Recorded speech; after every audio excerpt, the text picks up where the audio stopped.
Hey, so are you interested in mastering raw vegan eating? Then I have 5 simple tips to help you crush cravings, boost your energy, and transform your health. I'm Samantha Salmon, certified integrative nutrition coach and brain health licensed trainer, and I'm excited to bring to you 5 tips to help you be raw vegan. And you can decide for yourself if you want to do it for the long term, for the short term. I have upcoming a 21-day raw vegan meal prep challenge that is focused on boosting immunity and cognitive health. If you're interested in joining, you can enroll. The link is in the description to this video. But as you're thinking about it, here's some tips to stay on track, right? If you decide to enroll and go all in and be raw for 3 weeks, here's what you need to think about. The first thing is you need to conquer your cravings for processed food. Like, it's one thing to not eat meat, dairy, eggs, but it's another thing to give up chips, cookies, and all of that kinds of stuff, right? It's typically the chips that are heavily salted, have all this oil in, and the cookies and the candy or whatever else sweet treats you're doing, typically like sugar. In my challenges and for my clients on a whole, the only kind of sweetener that we're using is date syrup, right? If that. So in some recipes that may be there to add a little bit of sweet, but everything else that's sweet is coming from an actual whole food. And so this is an adjustment for many people. Even date syrup is an adjustment, right? I know for me personally, when I first started using it, it was drastically different compared to agave and coconut nectar, which are sweeter. The reason why I don't use those other sweeteners is because they do cause an insulin spike in the brain. And so as we're trying to protect our brain to keep our quality of life for the long haul, then we avoid those things. So I do have a program actually called Conquer Your Cravings, where we go into helping you breaking free from the grips of unhealthy food addiction. As you're going through this 21-day raw vegan challenge, if you decide to join us on this meal prep challenge, then you're going to want to work on that addiction and release yourself from it. So here's 2 quick tips in that area. If you haven't done my program, Conquer Your Cravings, and you're just wanting to jump into the 21-day meal prep challenge, here's 2 quick tips for that. Keep things simple. So you get a craving for, let's say, chips, right? When you think chips, think why you want the chips. Typically, it's because you want salt, you want savory. In that case, you're going to go and make a nice, big, delicious salad with all the fixings. You're going to add in maybe some sea salt, make a dressing utilizing sea salt, or you can use seaweed, right, which naturally adds a salty flavor. I love to make wraps using nori. And also, another thing you could do is make sure you're hydrated, because a lot of times we feel like we're hungry and we need this junk food or whatever, and it's really, we're thirsty. And master tip is a 24-hour water fast will really help you in this effort. Because after that point, basically the gut microbiome has new cells, right? It's reset. Your palate is somewhat reset. You've starved off the gut bacteria that's craving for the things. After that point, you may have a memory. You'll have a memory that, oh, this tasted good or whatever. But then you just have to change your mindset about some of these foods at that point, right? Because the craving has mitigated dramatically after a 24-hour water fast. That's been my experience. Okay, so second tip to staying on track with raw vegan eating is make it easy for yourself, make it very efficient. So for me, I'm like super busy. So that's why I could do like the raw gourmet stuff, which I tend to do around the holidays, especially if we're having a family and we're trying to family sit down, meal, get together, whatever, then I'll spend the time to do that. However, most of the time, my meals need to be quick, easy, efficient, right? I'm not making cakes and lasagnas all the time, whatever, like all that big major work. Like, I'm not doing that on a day-to-day because I'm busy. I have work And I don't have time for all that. I like things simple. As I mentioned, I like wraps, I like salads, I like smoothies. These are things that I can make in 5 minutes. And typically, like in terms of batch prepping, when I make my salad dressings, they last at least 2-3 days. And I use them in salads, and sometimes I'll make a salad and put it in a wrap. So it's versatile. I can make all sorts of different stuff depending on what I have available in the house. And then in terms of snacking, right? If you want like a sweet treat, dessert after, I don't typically in the week have time to be making raw vegan brownies and all this stuff. Like I just want something to satisfy my craving or whatever, and just snack on something without spending too much time in the kitchen. And so I have the things that I like. Sometimes I typically would have sprouted almonds and raisins, and I'll just eat that, a little trail mix for myself. I stopped buying the almonds though, because I was just going overboard liking it too much.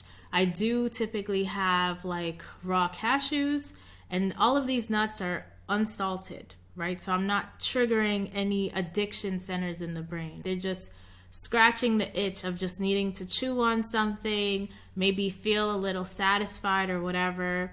Because like you're hungry, but not really. You don't want a whole meal, that type of thing. And sometimes I'll have the cashews or something like that. But you can, whatever nut seeds you like. I even have pumpkin seeds that I use in different salads and wraps and stuff like that can be snacked on. The pumpkin seeds, they're from Go Raw, so they have sea salt on them. They are salted, but I typically don't snack on that by itself in the night. I would either do the cashews or the almonds when I used to purchase them and always have them. But that's something to just keep in mind. Like you want to make sure your kitchen is stocked so the environment is supporting you and what you're trying to do. Okay, third tip, managing social situations. Okay, so for me personally, I love to lean into water fasting whenever I get the opportunity, because it's so healing for the body. Obviously, you don't want to be perpetually water fasting, especially if you're a menstruating woman, because that can add too much stress and knock hormones out of balance. I've heard some people in some of the groups talking about losing hair on a raw vegan diet. Clearly, there's something nutritionally off. That maybe stress is an issue. There's also medication that could throw hormones off that may cause that. I am pretty conservative when it comes to this, and I really listen to my body. I'm very intuitive, and that's because I have practiced and have experienced on my body with all of these things. Whenever there's a social situation, for example, there was a situation where, like, we've gone to folks' homes, for example, where they don't really do clean eating or vegan eating or whatever. Like, they just don't have the stuff. I don't know.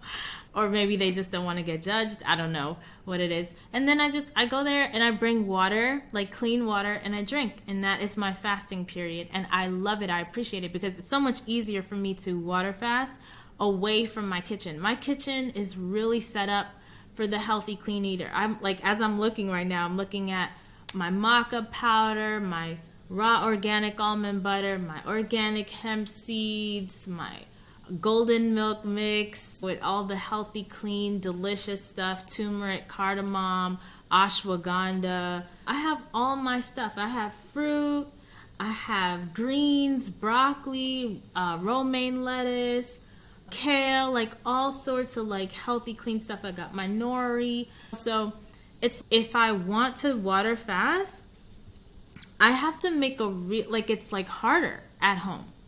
Really, I notice it's harder because my brain is like fighting with itself. But you have all this clean stuff here. Why don't you just go raw? Why don't you just do, it will come up with all sorts of stuff. Why don't you just do a fruit fast? All this stuff. And each thing, like raw food eating for a prolonged period of time. You could do that for years, raw food eating. You don't have to just have a period where you're doing it and then not doing it. You could do it that way, but it's sustainable enough on its own where you could do it for years. Water fasting, obviously, you're not going to do that. Or even juice feasting, right? Nobody lives off of that forever. But the thing is that raw foods has healing capabilities, and then you can go even deeper with juice feasting. go even deeper with water, just straight water. So you're not triggering an insulin response. You're not consuming any fat to have any kind of metabolic process where it has to break that fat down and all of that. It's not processing anything. It's just allowing the body to heal for a period of time. And all of these things, even whole food, plant-based eating has healing capabilities. But as you go along the spectrum, the healing gets deeper and deeper. And so there's some things too to be mindful of in that. But with water fasting, I love these social situations to just lean into the water fasting, give my digestive system a break, trigger autophagy if I can, right? We need to get, I believe it's like 17 hours minimum, and then we hit autophagy, which is basically cellular repair, right? The cells of the body just clean up the inside, get rid of all the broken, damaged stuff, and just get renewed and regenerated, rejuvenated. It feels really good too in the body. For a while it feels like rough, but I can see how people get addicted to it, because just physically your body goes into a place that just feels very, like it's like a spa day. After a certain point of water fasting, for me personally, it literally feels like someone's massaging my brain. It feels really good. And there's so many benefits to it. So I love social situations for this, okay?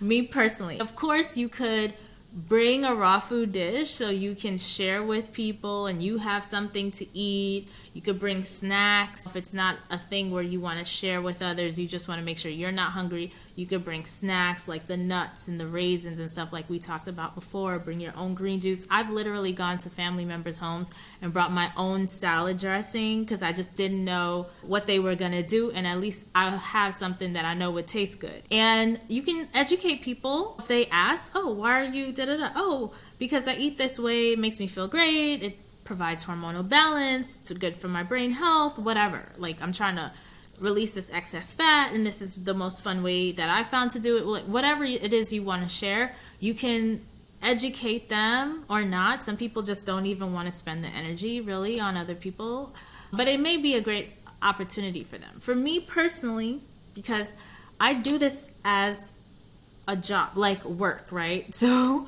usually when I'm in social situations with people, I stay away. I try to stay away from nutrition conversations and lean into the relationship aspect. I mentioned on here that is like a top thing I'm working on for 2024. And relationships are really built on being able to relate to each other and spend time with each other. It's not about the food. It's about the time spent. Because like literally at the end of your life, I highly doubt you're going to be like, oh yeah, I had that patty with John or whatever. No, it's going to be like, oh, John was a cool dude. We went to Jamaica together. We went to wherever together. You know what I'm saying? Like, you're going to have memories. And it's not going to be about the food, right? It's going to be about maybe things that were said, things that were done. Love was exchanged in some way. And so for me personally, I just love to fast. And like I said, the more you fast, the easier it is to do raw. I'm telling you, okay? Water fasting could be your gateway drug into easier raw eating, because you're not having these battles with yourself at that point to eat processed food. You know what I'm saying? Because that's really the big thing. Obviously, you're going to remember how great a cooked meal that you had. But like the processed food, meat, dairy, eggs, especially if you have a strong why behind why you're not eating those foods. If you still find that these foods are okay, then you're in your head, it's going to be an acceptable thing, and so it's going to be even harder for you, right? So there's kind of stages to this, which we go through in my Conquer program. But ultimately, and I've seen this too with people, like they have such a nonchalant view on the trash that they're eating, and that's why they're making it even harder for themselves. So you have to commit. Do you believe this or you don't believe it? Are you convinced on the science that this food is harming you? So for me personally, for example, I used to love plantain chips from Trader Joe's. And it tastes good. It sure does taste good. I like salt and it tastes good. And plantain chips are quite hard. They hurt my teeth. That wasn't enough for me to stop. But when I was hearing the vegan groups talk about palm oil and what was going on with the monkeys and the chimps, like how they were abusing them and using them for the food system, creating palm oil, and then seeing, so from that perspective, like that rubbed me wrong. Like every time I would buy it, it felt like abuse to these animals. And I always say I'm not an animal activist vegan, but at the same time, I'm not trying to invest in exploitation. Like that doesn't feel good to me. And that on top of the fact that I'm like, this palm oil too is hurting my artery. So that them talking about the animals and me not feeling good about it had me then decide to really pay attention to what it's doing to my body. Because this is kind of where, like, you know, all of us, we are running our lives based off of our own values. And my health is a top value. My physical and mental health and well-being is a top value for me. And yes, I don't care. Like freedom, health, and honesty, right? Authenticity. These are my top 3 values. And with the animal thing, it was further down. I didn't feel good about it, but then it triggered me to turn towards this so that I could really stay away from it. And the palm oil just cementing in my head that every time I have these chips, I am hurting my cardiovascular system. And this was even before I realized how much that impacted the brain. But it was like, I just cemented that in. So now I see that bag and I'm seeing stroke, I'm seeing heart disease. How does that make me feel? That makes me very much inauthentic, which is is a top value. Authenticity is a top value. That makes me inauthentic because why would I not cater to my cardiovascular system when I'm out here promoting an anti-type 2 diabetes diet? So even within your own sphere, what is it that you stand for? What's your personal brand within your family, within your community? I have my brand that I'm being held accountable for because I put myself out there as a health leader. And so I'm accountable to myself and to my word over anything else, because that is important for me to be able to look myself in the mirror and be true to myself. And this is what's always worked for me. Like even with dairy, I used to love Italian food, which is based on cheese and dairy, right? It's all like mozzarella and all that. And that was what I liked. Like all the cheeses I didn't like except mozzarella. Loved pizza, loved lasagna, like all the thing. I used to want to just, as a child, I used to be like, when I get to be an adult, my whole diet is going to be the Olive Garden. I'm going to live in the Olive Garden. I had the Olive Garden was going to be where I got my food, and Victoria's Secret was where it's going to fill my whole wardrobe. Like I had it set. I had everything planned as a young person. And then got into the position of being an adult with a full-time job. And at that point, I basically was on my vegan journey. So I never really got to experience that. Thank God. I saved my cardiovascular system from that. But what I did in the early days, because in my learnings, I was learning that dairy causes inflammation. It causes mucus in the body. And so I remember having colds 4 times a year and how nasty that mucus was coming out my nose. It was like deep yellow and green. Like it was nasty, slimy, and thick. And this dairy, the cheese, the milk, and all that stuff, when I see that, I see pus. I see that the mucus that used to come out of my nose, it's not appetizing to me anymore when you have those visuals. Another thing, I watched Earthlings, right? This is why, like I said, I don't call myself an animal activist vegan, but when you see Earthlings, you're like, there's no way. When you read AFCO, let me tell you, I don't have the name of this book memorized, but AFCO and her sister Silco wrote a book called Aphorism, but there's another, I feel like there's another book. Okay, there's another book that I want you to read. It was written by AFCO. It's called Racism as Zoological Witchcraft, A Guide to Getting Out. And this book is really good. Like, honestly, everybody should read this book. because this book and Earthlings, even though I say I'm not an animal activist vegan, it's like the exploitation and what that means for humanity and our society and all that. Like all of this stuff is intricately linked, and I see it, and I cannot be a part of that. That is not the legacy I'm gonna live. That's not how I want to be or show up, even if nobody knows, because I don't really talk about this stuff, because that's not really the messaging I'm pushing necessarily. And I think most people probably won't even get it. If you get it, let me know in the comments below. But I don't really talk about it. But these things, these conversations really have really shaped my mind and how I operate. And it's helped me not even find appetizing meat, dairy, eggs. The processed foods in particular is harder because, especially something like plantain chips, I grew up on that stuff. I grew up on plants, so I totally understand.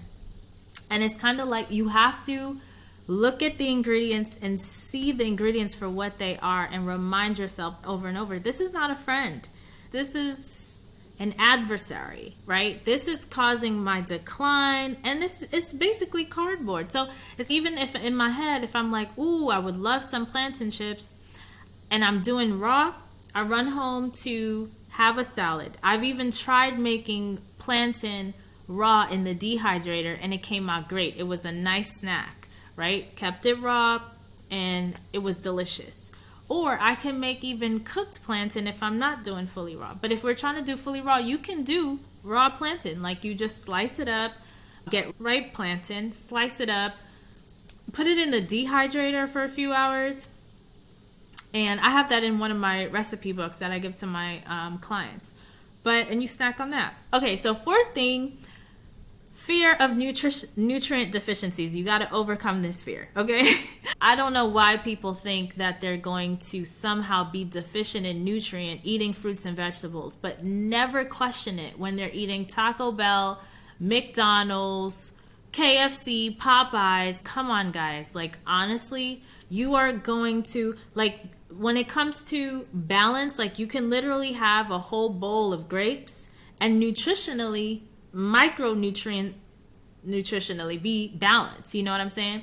The grapes have what they need. The apples have what they need. The cucumber, the kale. And you listen to your body. When I want sweet, I go for the fruit. When I want salt, I make myself a salad and I put all the fixings. If I'm feeling really hungry and want more satiation, I make sure I include my fats. And I know my brain needs omega-3s every day, so I make sure I have that every day. It's very intuitive this way. Like your cravings, once you dissect them for what they are, it can be a guide on what to eat. So you can do that. Raw food eating is like, it's much easier in comparison to water fasting, to juice feasting, right? Because you literally have the capability to eat whatever it is you want. Feed that craving, but you're just not going to have anything cooked or processed. Just make sure you have your omega-3s, like your hemp seeds. You can add in spirulina, chlorella if you feel like you need more protein. I think the hemp seeds is sufficient protein. Almond butter, I always have on hand, sufficient protein, I think. And I've been building muscle, obviously. I don't know how fast it's supposed to go, like how fast other people are going. It's a slow build. And I'm pretty sure I could go a lot faster if I was in the gym every day. I used to do 5 days a week. I have not been doing that. And building muscle is hard. I'm gonna tell you, building muscle is hard. I think for everybody, it takes time. But I know for me, from my charts, because I actually monitor and measure at the gym on their scales and their body composition reading devices that they have at the past 2 gyms I've been at, I've been monitoring it, and my muscle mass is going up, body fat is dropping. And I eat whole foods, right? I'm not eating the tempeh, the tofu, and all that kinds of stuff. I don't eat vegan processed food. And I don't see a protein deficiency. I'm not having any experience of that. I have the energy.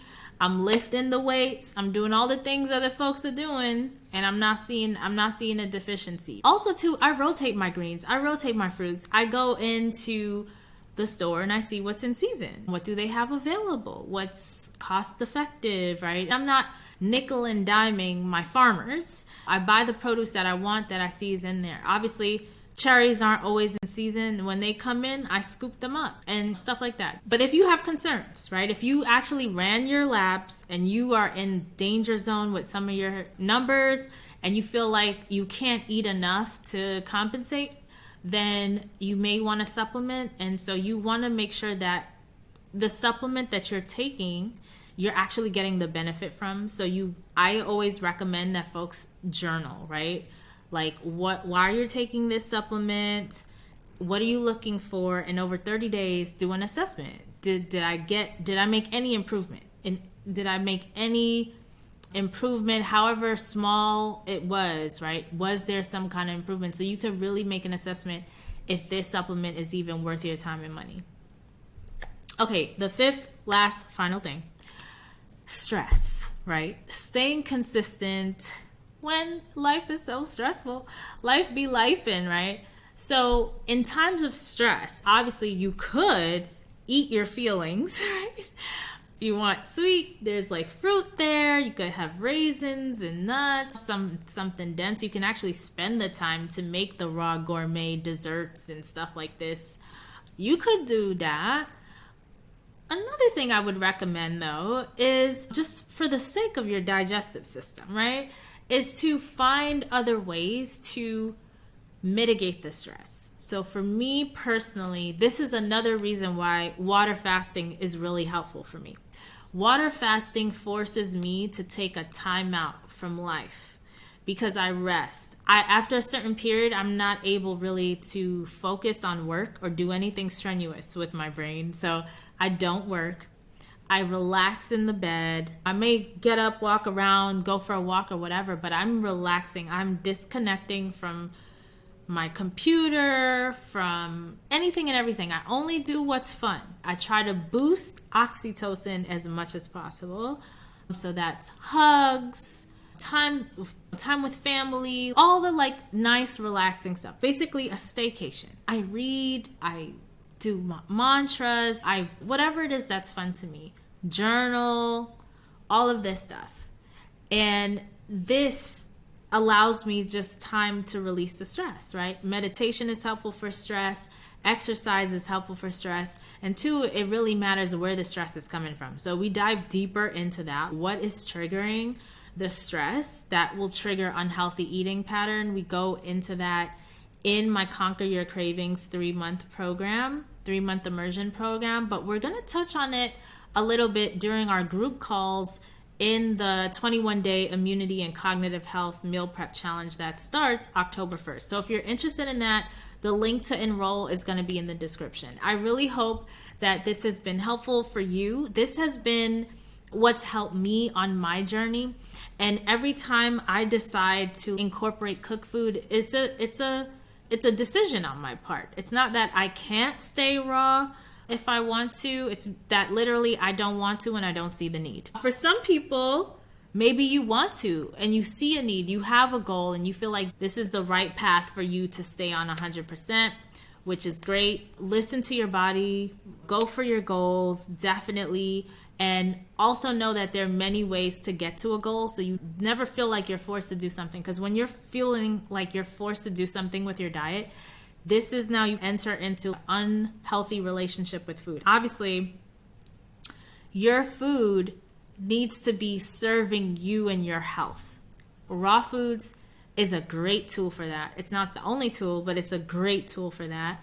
If the foods that you're consuming or the foodstuffs is hurting your health, clearly that's already a bad relationship with food, right? So being able to make that distinction, which I'm sure that you're very clear on. So if you're interested in dipping your toe or your feet into the raw food waters, I have a raw food meal prep challenge starting October 1st. So we do have prep week that starts September 22nd.